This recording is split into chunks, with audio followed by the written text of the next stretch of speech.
My name is Randy Michael Uno. I'm 27 years old and I have Musophobia, the fear of rats and mice. Though in my case, it's mostly rats. Not that I run into them often, because I'm not exactly what you'd call an outdoorsy kind of guy. I'm more of a tech nerd who somehow also gets paid to yell at people to do lunges correctly for a living. Or in layman's terms, I'm a personal trainer. So even I'll admit I'm kind of the human equivalent of an oxymoron. I work as the technology manager for a ghost hunting TV show called The Banshee Busters. I'm the guy who decides where all the static cameras go during investigations. And if a piece of equipment breaks, explodes, or gets mysteriously slimed with sewer water at 3 in the morning, it usually lands on my desk afterward. Honestly, I'm much more comfortable in an office than I am out in the woods. And yes, part of that is because offices statistically contain fewer rats. I hate that I even have this phobia to begin with.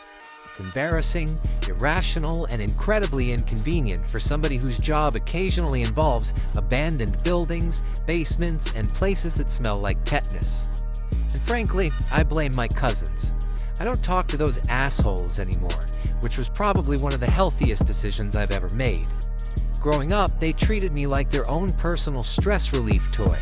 Most of their pranks were the standard future serial killer variety, but one of them crossed a line so badly that my brain apparently decided rats were public enemy number one for the rest of my life. I was 8 years old when my cousins decided to ruin my life for their own amusement. Looking back on it now, I'm honestly amazed none of them grew up to be the topic of true crime podcasts. My grandparents owned this old farmhouse way out in the middle of nowhere, the kind with creaky wood floors, rusty farming equipment sitting out in the fields, and the approximately 17,000 places for tetanus to kill you.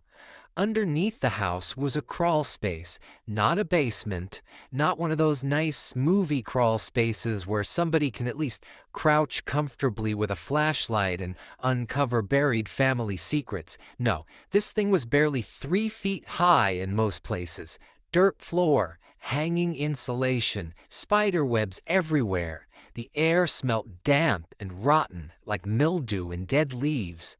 Naturally, my cousins were obsessed with it. Bet Randy's too scared to go under there. That was all it took.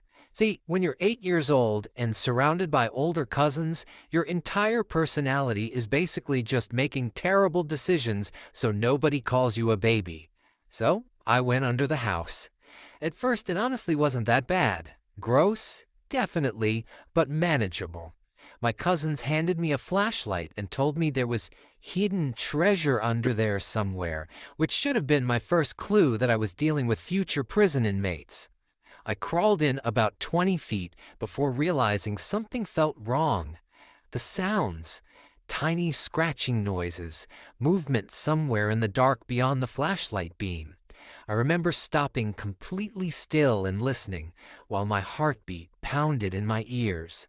Then I heard squeaking, soft at first, then closer.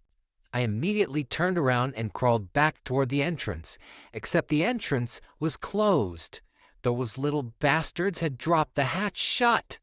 I heard them laughing outside while I shoved against the door and screamed for them to open it. "Quit crying, Randy. We're just messing with you. Maybe the rats'll eat you." I wish I could say I was brave after that, but I absolutely was not. The flashlight started shaking in my hands so badly that the beam bounced all over the crawl space walls. Every time the light moved, I caught little flashes of movement disappearing into the darkness. Then came the scratching, not in the walls, but on the dirt, right behind me. I remember turning around slowly and seeing eyes reflecting in the flashlight beam, tiny little pinpoints glowing back at me. There wasn't just one rat under there, there were dozens. The next few minutes are honestly kind of blurry in my memory, probably because my brain decided to preserve itself by pretending that whole thing never happened. I remember squealing, tiny feet scraping through dirt, something brushing against my shoe. Then another thing hit my leg. I screamed and started kicking wildly, which only made everything worse because suddenly rats were scattering in every direction around me. One ran across my arm, another launched itself over my shoulder. I dropped the flashlight. That was the worst part. I was plunged into pitch black. I couldn't see a damn thing, but I could hear the squeaking and movement all around me. To this day, I still can't sleep in total silence because my brain starts filling it with scratching sounds. Eventually, my uncle opened the hatch and pulled me out. And you know what my cousins got for traumatizing me for life? Boys will be boys. Meanwhile, I was sobbing so hard I threw up in the backyard. So yeah, that's probably where the rat thing started.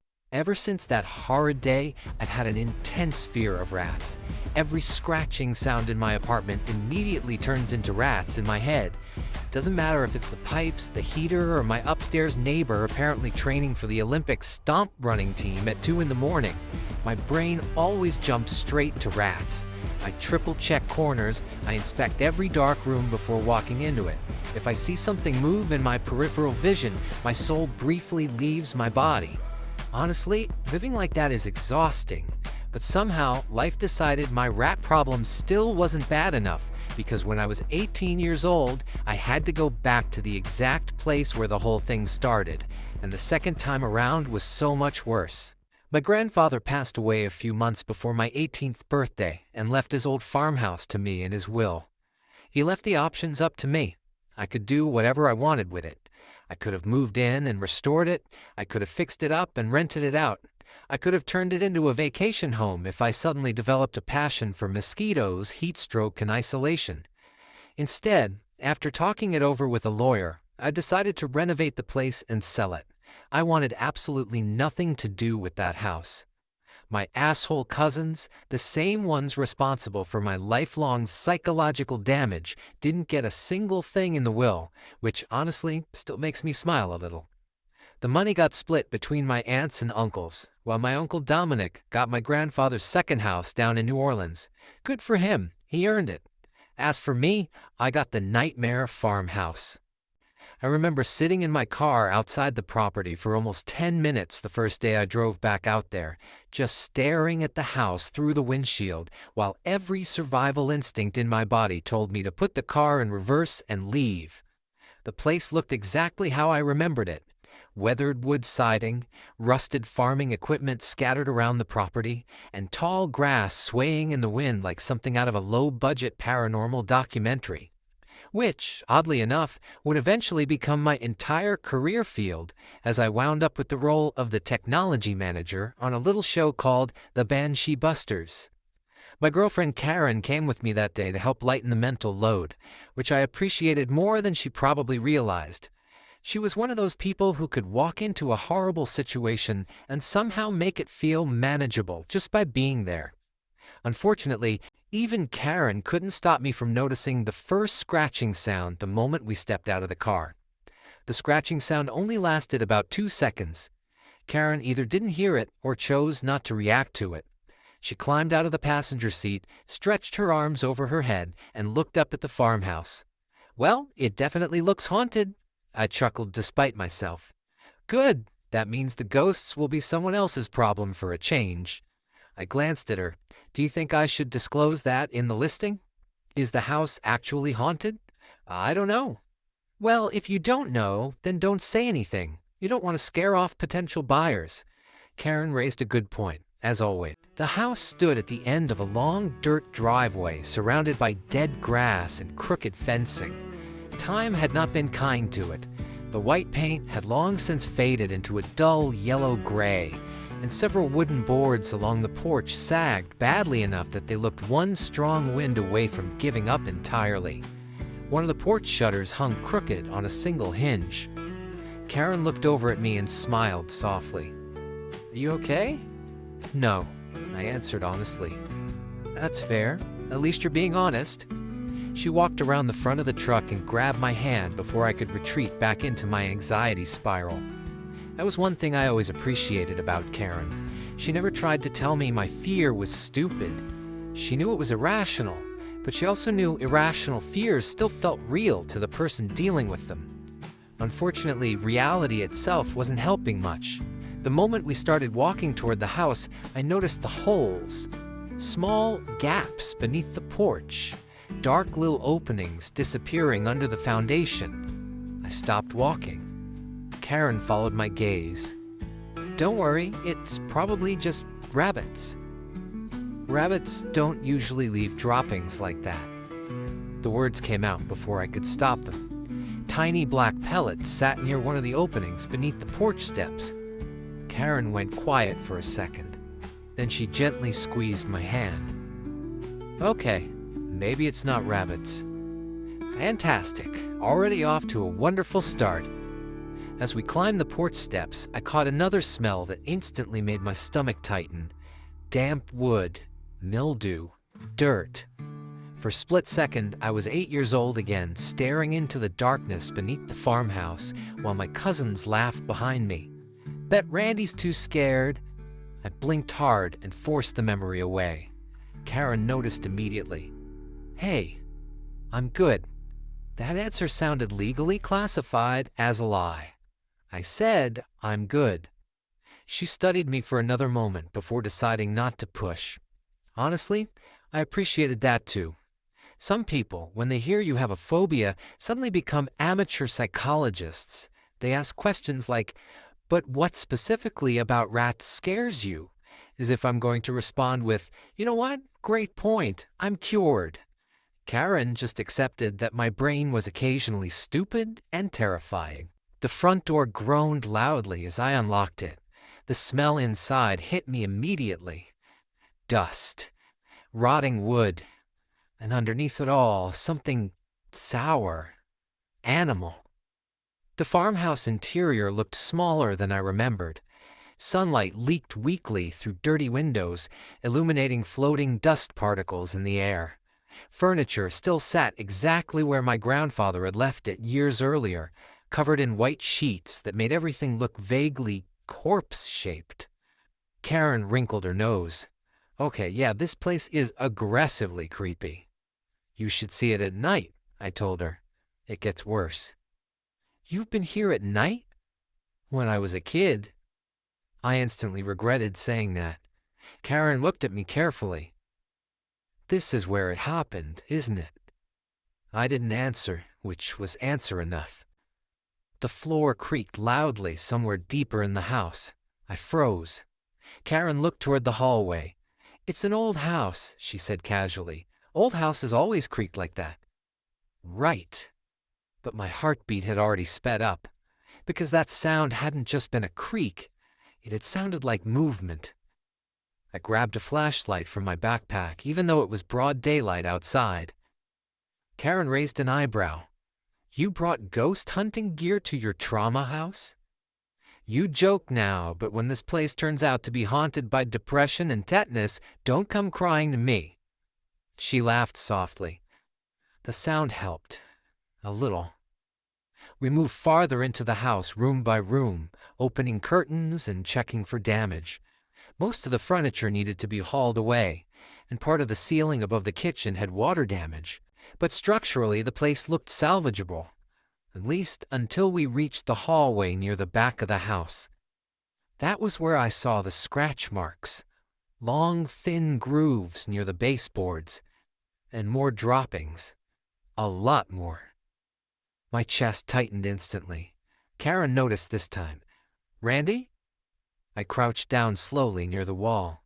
The wood near the floor had been gnawed apart in one corner. Something had been living inside the walls, something big enough to chew through solid wood.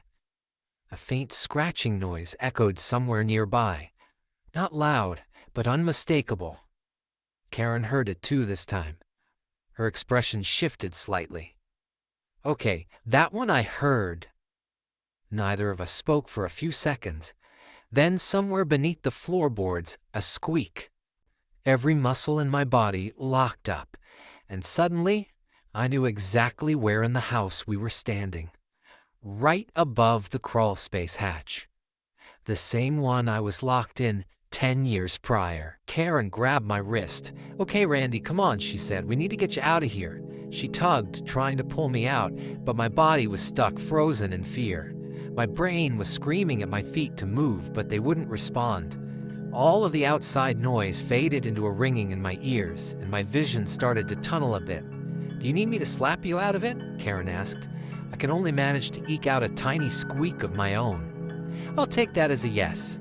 Karen slapped me across the face, not to hurt me, but to snap me out of my trance, and it worked. I shook my head vigorously a couple times to shake myself fully awake and quickly walked out of the room and out of the house. "Thank you for that," I said as I bent over, placing my hands on my knees as I caught my breath. I don't know what the hell was wrong with me back there. I hadn't locked up like that in years. Karen gently rubbed her hand on my back. "It's okay," she said in a soft, shaky voice. "Your body was stuck in a frozen, traumatic state. Things like that happen a lot more often than you'd think." She ran her hand through her hair. "Also, I'm sorry I hit you." I smiled weakly. "No need to apologize, sweet pea. I know you only did it to help snap me out of it." "Exactly." Karen dusted herself off. "Do you want to take a minute to gather your thoughts out here?" "I think that would be best." "All right, we can take all the time you need."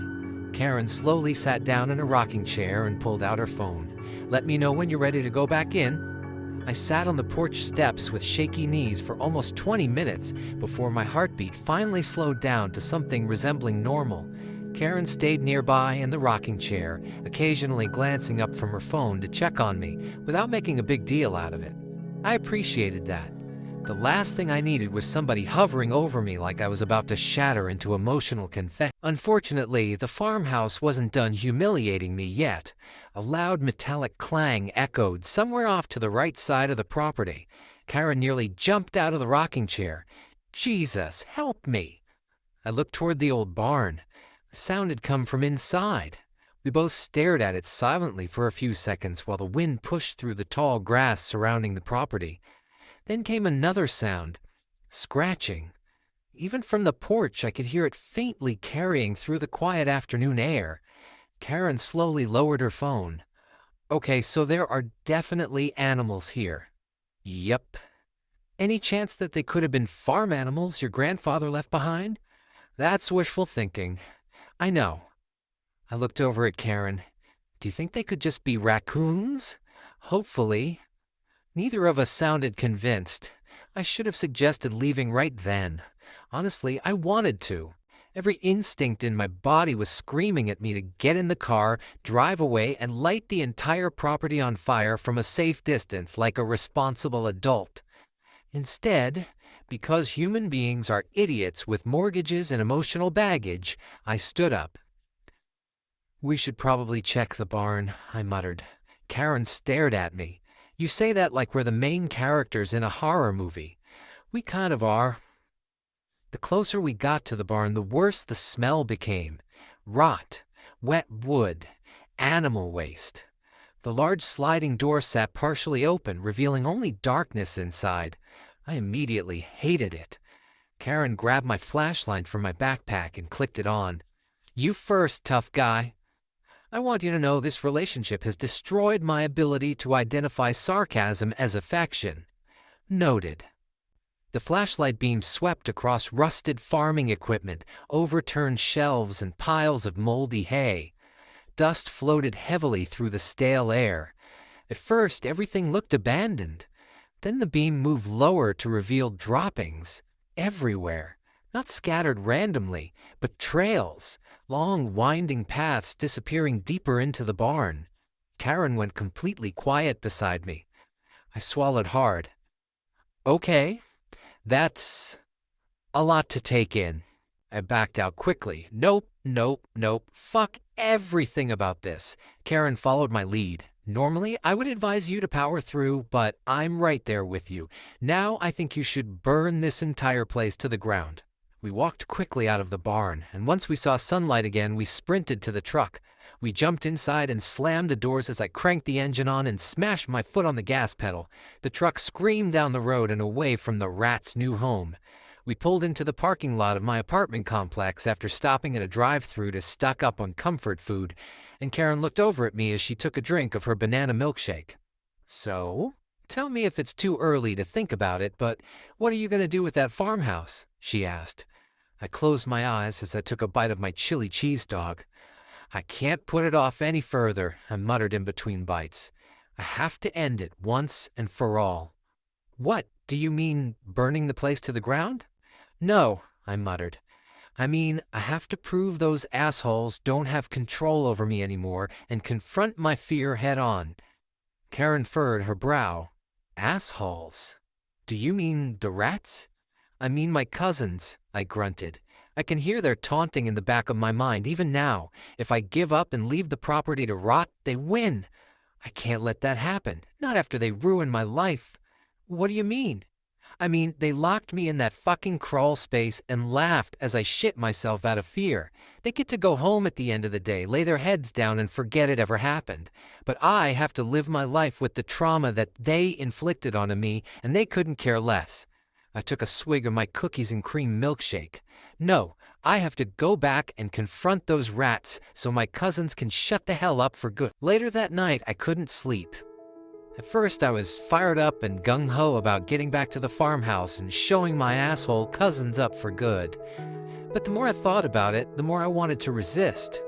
I gave up on trying to sleep around 4 that morning, so I decided to pull out the box of my grandfather's mementos just to take a stroll down memory lane. I grabbed the box from the floor of my closet, walked out to my living room and set it on the coffee table. I sat down on the couch and sorted through the box. I was most interested in a tattered old leather-bound journal that was sitting at the top of the box. I carefully pulled it out and opened it to find handwritten journal entries that my grandfather kept over the years, dating all the way back to the early 1970s. It started innocently enough. I was able to read through his courtship with my grandmother, how nervous he was when he was preparing to propose to her, how excited he was when they got married, and how anxious he was when they had their first child. I read the story of a man who was afraid that he wouldn't be able to be the father his children needed, but he was willing to do the best he could and be there for them and for my grandmother. Then it got more interesting when he bought the farmhouse. I read entries about how the future looked bright and how he was going to love the farm life. But then I got to an entry dated September 13th, 1988. All my grandfather wrote was, "Those rats are becoming a problem. I need to look into rat traps and poison." I furrowed my brow and kept going. The next entry that stood out was March 29th, 1989. "They're back and worse than before. Seems the traps don't deter them. Every time I trap 6, it seems like 7 more take their place." Then I read June 17. "The rats are nesting and I hate it. Something about those furry bastards scares the hell out of me." I set the journal in my lap for a second. Was my grandfather really afraid of rats too? Are phobias like that generational?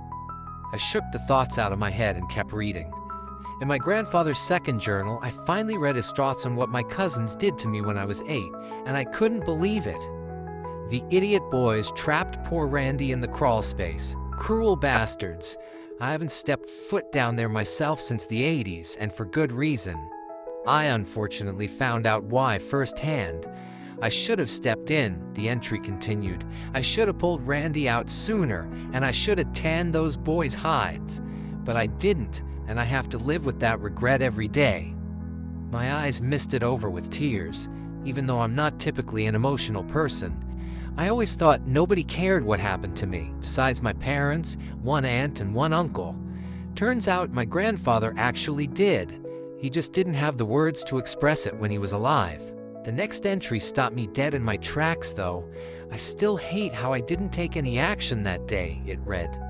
"I just hope that if Randy ever decides to come back to the farm, I hope that someone finally tells him what I should have told him all those years ago, that none of what happened to him was his fault." I closed my eyes and took a breath. "I know, Grandpa," I whispered through my tears. "Thank you." I continued on. "That's why I've decided to leave Randy this farmhouse in my will. None of his cousins will get a penny from me. They clearly don't care about Randy, so why should I care about them?" The last part of the passage looked like a message directly to me. "Randy, if you ever happen to come across this, I first want to tell you how sorry I am that I didn't step up and do my part as your grandfather. I love you with all of my heart, and the regret I feel tears me up every day. Also, if you do decide to go back to the farmhouse, I want you to understand something. The rats weren't the thing that scared me most. I need you to do what I couldn't bring myself to do since 1988. I need you to go back into that crawl space and flush those rats out once and for all. I know it's going to feel impossible, but I believe in you. I know you can do it. I closed the journal and set it back in the box. "Oh, Grandpa," I said softly, "I forgive you and I love you." I looked up at the ceiling. "Don't worry, I'm gonna go back to the farmhouse and do you proud. You have my word." The next morning, Karen came back to my apartment, armed with a first aid kit, a flashlight, extra batteries, enough rat traps to supply a small extermination company, and a couple bottles of rat poison.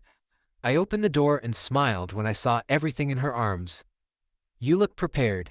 "I am." She gently handed me the box of traps. "I'm ready to help you end this nightmare once and for all." She stepped aside so I could walk into the hallway. "Be careful with those, by the way. It hurts like a bitch if you get your fingers stuck in one." I laughed as I locked my apartment door. "I'm well aware, thank you." We carried everything downstairs to my truck, loaded the supplies into the bed, and secured them with bungee cords before climbing into the cab. Then I drove back to the farm. Neither of us said much during the trip. There wasn't much to say. Karen spent most of the drive staring out the passenger window at the passing countryside, occasionally cracking her knuckles like she was preparing for a fistfight. Personally, I was trying to keep myself from turning the truck around. Grandpa's words kept running through my head. "There's something down there that you need to see." Whatever it was, I was going to find it. At least that was what I kept telling myself. My heart was already pounding when we turned onto the dirt driveway, and the faded yellow farmhouse appeared in the distance. The dilapidated barn standing beside it, like an old corpse that had forgotten to fall over. I parked the truck and killed the engine. For a few seconds, neither of us moved. "All right," I finally said, mostly to myself. "This is it." I looked over and held out my hand. "Ready?" Karen gave me a determined look and squeezed it. "I'm ready." I nodded. "Then let's do this." We unloaded our supplies and reluctantly headed toward the farmhouse. Karen looked down at the box of traps she was carrying and chuckled. "You know, if anyone asks, we're basically ghost hunters hunting ghosts with tiny tails. They're not ghosts. They haunt you. More like they haunt my nightmares, but I see your point." The joke got a reluctant laugh out of me, but my mood died almost immediately. Something was different. I stopped walking. Karen noticed. "What?" I held up my hand. Then I heard it again, scratching. Yesterday I'd only heard it occasionally.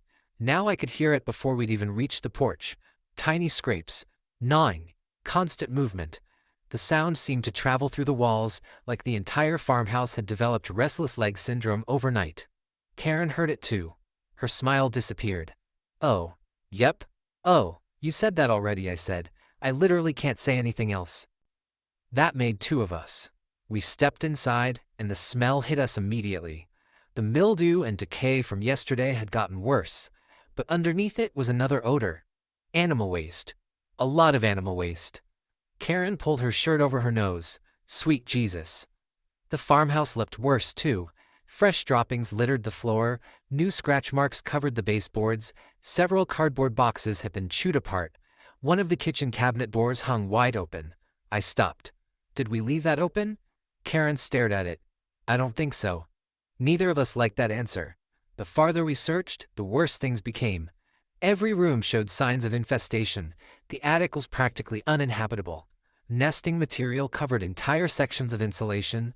Electrical wires had been gnawed through. Droppings covered the floor. Something had been living up there for a very long time.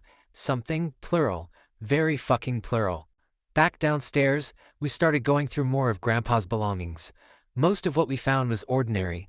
Tax records, photographs, old utility bills. Then Karen pulled a weathered notebook from one of the boxes. "Randy." I looked up. She handed it to me. The cover simply read, "Property Notes."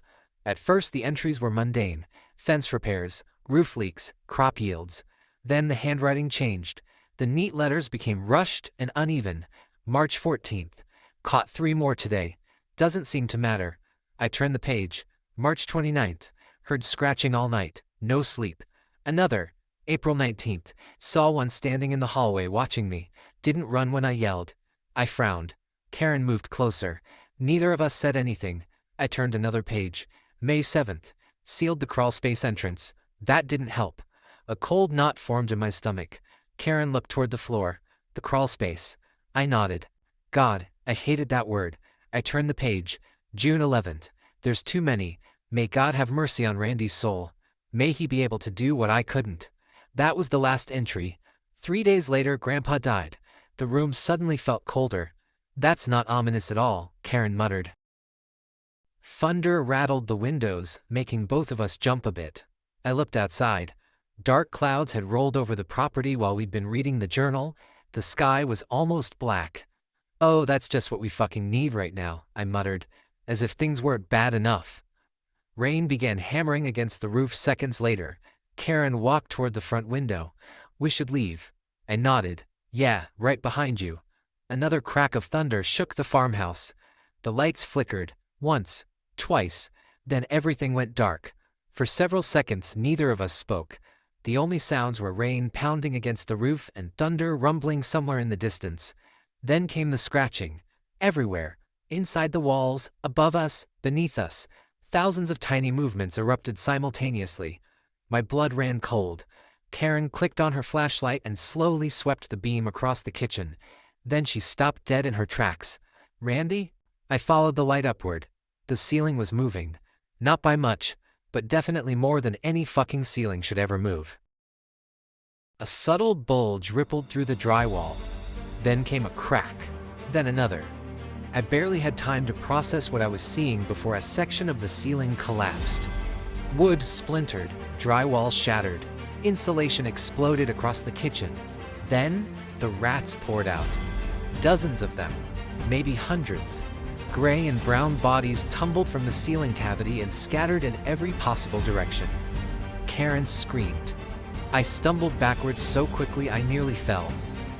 Rats scrambled across the countertops, across the floor, underneath furniture, into cabinets, back into the walls. But something was different. They weren't attacking us. They were fleeing. Somehow that was worse. There were just so fucking many. My lungs stopped cooperating. For a moment, all I could see was dirt, darkness, my 8-year-old hands shaking around a flashlight. Maybe the rats will eat you. No, I whispered. Not again. I wasn't 8 years old anymore. I wasn't trapped. I could leave. Then I realized something. The scratching hadn't stopped. It was getting louder. A deafening crack suddenly erupted behind me. Randy! I spun around. The floor beneath Karen collapsed. She disappeared. Karen! I screamed as I rushed toward the hole. Karen! Randy! Her voice came from beneath me. I'm down here. I dropped onto my stomach and aimed my flashlight into the opening. My heart stopped. Dirt, hanging insulation, wooden beams, pipes, and rats. The crawlspace.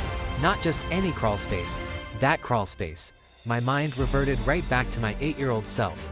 My cousins were laughing. The hatch was closed. Something brushed my shoe. I could hear squeaking in the darkness. My entire body locked up. Randy! Karen's voice snapped me back to reality. I aimed the flashlight around frantically until the beam landed on her. She was sitting against one of the foundation supports, clutching her ankle. Are you okay? I asked. I think so. Hold on. She tried standing. The second she put weight on her left foot, she cried out and collapsed again. Fuck! My stomach dropped. What happened? My ankle. I think I sprained it. I stared down into the crawlspace. Every survival instinct I possessed screamed at me to run. My hands started shaking. My breathing became shallow. I couldn't do it. I physically couldn't fucking do it. My feet wouldn't move. Quit crying, Randy. We're just messing with you. Maybe the rats will eat you. I squeezed my eyes shut. Those fucking voices. 10 years later and they were still there, still laughing, still calling me a coward, still controlling me. Then Karen cried out again. Randy, please. My eyes opened. And suddenly, it wasn't about me anymore. Fuck the rats. Fuck the crawlspace. And most importantly, fuck my asshole cousins. I grabbed my backpack, slung it over my shoulders, and lowered myself toward the hole. Every muscle in my body begged me not to. I jumped anyway. The moment my shoes hit the dirt, rats scattered in every direction. I shrieked. Admittedly, it wasn't very manly, but I'm not going to apologize for being scared out of my fucking mind. One brushed against my ankle, and I nearly climbed straight back through the ceiling. But I didn't. I stayed. My flashlight shook violently in my hand as I found Karen again. She stared at me. "Randy, I know. You came down here." "Yeah." My voice trembled. "Let's not make a big deal about that until we're above ground." Despite everything, she laughed. It was probably the best sound I'd heard all day. I crouched beside her. "Where's the first aid kit?" "In my backpack." My hands shook so badly that I dropped the zipper twice before finally getting it open. Another rat shot past my shoe. I flinched so violently I almost fell over. "Jesus, take the fucking wheel." Karen grabbed my arm. "Randy, look at me." I did. "Not at them," she repeated. "At me." I swallowed hard. "Right." I pulled out the supplies and carefully wrapped her ankle with an elastic bandage, doing my best to stabilize it. Scratching surrounded us. Something squealed behind me. Another rat ran across a wooden beam less than 3 feet from my head. Every cell in my body screamed at me to get out, but Karen needed me, so I stayed. "There," I said after securing the wrap. "Try not to put weight on it." I wasn't planning to. I slid one arm around her waist and helped her upright. "Come on." She leaned against me. Together, we shuffled toward the hole. Then we looked up, and my remaining hope disappeared. The broken floor was nearly 8 feet above us. No ladder, no stairs, nothing we could climb. Karen stared upward. "Well, shit." I smirked despite myself. I couldn't have said it better myself. A loud crack of thunder shook the house. Dirt trickled down from the foundation. Then came another sound, wood splintering, somewhere deeper beneath the farmhouse. Karen turned her flashlight toward it. "What the hell was that?" "I don't know." Another crack. Then part of the dirt wall several yards away collapsed inward. Karen and I froze. Behind it was darkness. Not empty space. A passage. A narrow tunnel disappeared beneath the foundation. My flashlight couldn't reach the end. Karen stared at it. "Please tell me that's not what I think it is." "I'd love to. But," I remembered Grandpa's journal. "May he be able to do what I couldn't." Then the message he'd left specifically for me. "There's something down there that you need to see." My stomach twisted. I finally understood. Grandpa hadn't been talking about the crawl space. I crouched and shined my flashlight into the passage. The tunnel looked partially man-made. Old wooden support beams lined sections of the dirt walls, while pipes and electrical wiring disappeared overhead. And everywhere I looked, there were rats, on the beams, along the edges, disappearing into holes. One sat directly in the middle of the tunnel, staring at me. "Move," I whispered. It didn't. "Randy," Karen said. "Shh, I'm negotiating." "With what?" "The terrorist." Karen shined her flashlight around me. "Oh, yeah." The rat finally scurried away. "Thank you for your cooperation," I said to the rat. Karen laughed behind me. Then we started forward. I don't know how long that tunnel actually was. Probably 50 feet. Maybe 60. In my memory, it was approximately 7 miles. Every few feet, another rat appeared. Most ran away from us. Some didn't. One darted directly between my legs and I shrieked so loudly, Karen almost fell over. "Jesus H," she shouted. It touched me. I noticed. I felt its fucking tail. "Keep moving. Don't tell me how to process this." She started laughing. I couldn't believe it. "Are you seriously laughing right now?" "I'm sorry." "You don't sound sorry." "I'm terrified, and apparently, this is how my brain has decided to cope." "Well, tell your brain it's being a bitch." That made her laugh even harder. And somehow, I started laughing too. There we were, trapped underneath a collapsing farmhouse, surrounded by rats, Karen hobbling on a sprained ankle, me approximately 30 seconds away from shitting myself, and we were laughing. Then something brushed against my hand. I screamed again. Nope, the time for laughter's over. We continued on. The farther we went, the more rats we encountered. Dozens. Then hundreds. But they weren't attacking us. They were simply everywhere. Their tiny claws scratched against wood and dirt. Their squeaks echoed through the tunnel. Occasionally, my flashlight caught dozens of eyes reflecting from openings in the walls. My breathing became shallow again, then I stopped. "Randy?" Karen asked. "I need a second." Karen rested her hand on my shoulder.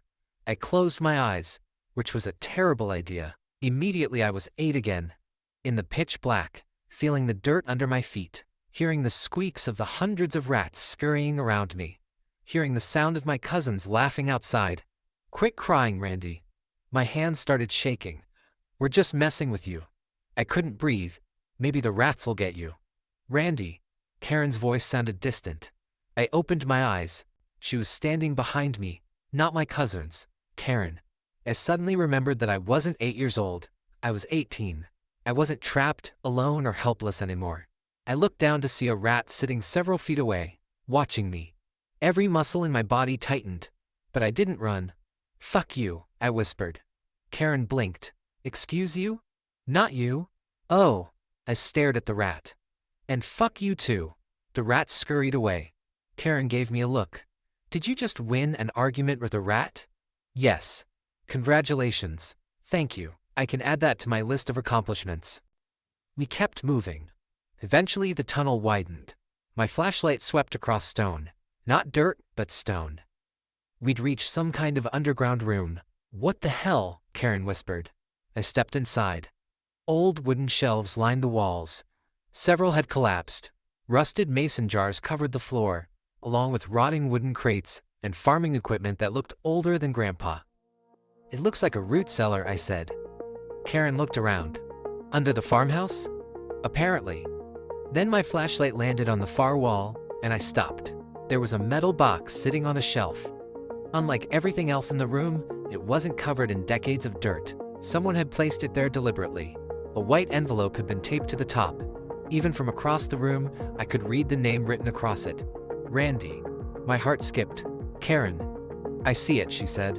I slowly crossed the room. Rats scattered around my feet. I flinched, but I kept walking. I reached the shelf and picked up the envelope. My hands trembled for an entirely different reason now. I opened it.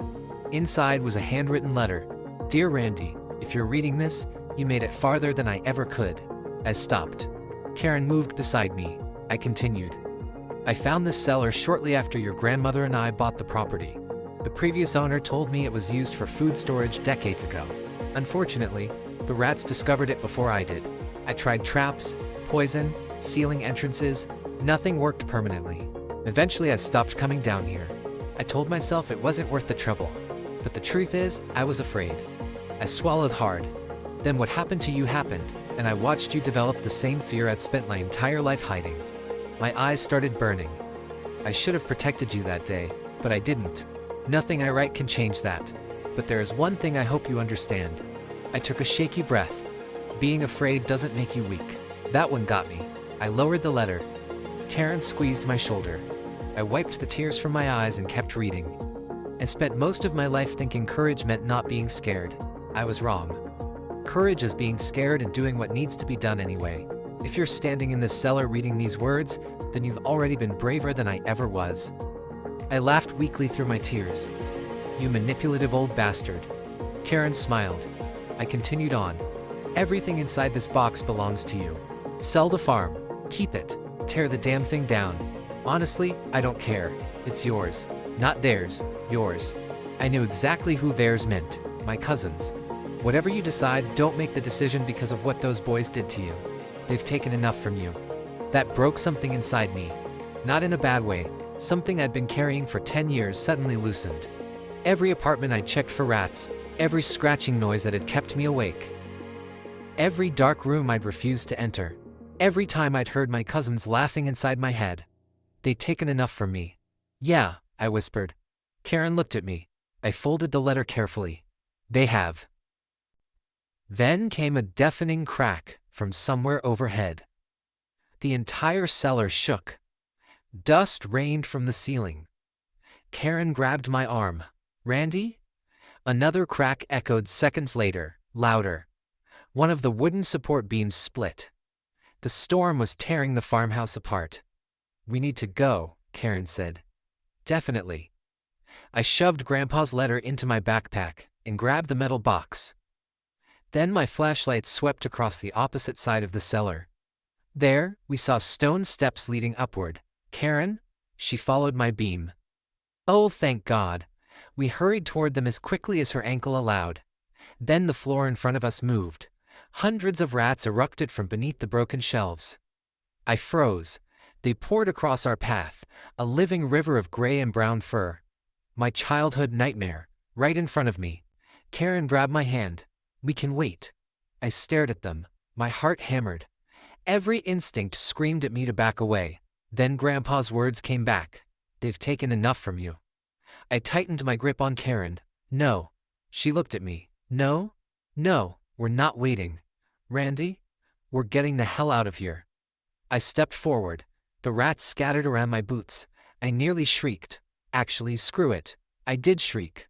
Very loudly. But I kept walking. The entire way I heard my cousins' voices in the back of my head, laughing, taunting, leering, jeering, mocking. But with every step Karen and I took, their voices got softer and more distant. And by the time I forced open the cellar door and breathed fresh air for the first time in what felt like an eternity, my mind blocked them out entirely. I didn't even care that the rain was blowing sideways. In a weird way, it felt kind of nice. It felt like the memory of that day was being washed away, and it felt like I finally had the ability to let go and move on. My grandfather was right. Forget my cousins, those worthless nobodies. They took enough from me. Karen and I may not be together anymore, but I still credit her with helping me through one of the darkest periods of my life. If it weren't for her, I never would have had the guts to face my fear, and I never would have found what my grandfather wanted me to see. I got my closure, I got the farmhouse, and I finally got my power back. I really couldn't ask for anything more. Believe it or not, I actually ended up keeping the farmhouse, and I still owe it to this day. Even though I currently live in Texas and the farm is back in Washington State, I decided to rent it out to my best childhood friend Harley. He and his wife take care of the upkeep of the property, and they also raise farm animals like cows, pigs, and chickens. They're looking into getting a horse or two in the near future, and, to my immense relief, Harley was able to contact an extermination company who came in and got rid of the rat infestation at its source, so they can live in peace, and I have peace knowing that I won't have to deal with those furry fuckers when I go back to visit them. To answer the inevitable question of whether or not I'm still afraid of rats, of fucking course I am. I'm terrified of them. But the thing is, I'm not 8 years old anymore. I'm closer to 28. And whenever I hear my idiot cousins laughing in the back of my mind, I remember something. I remember facing that tsunami of rats head on. I remember being terrified and moving forward anyway. And that's when I realized something else. Courage wasn't getting rid of my fear. It was refusing to let fear decide where I could go. Long story short, yes, I'm still scared of rats. I probably always will be. But they don't get to dictate where I go or who I am anymore.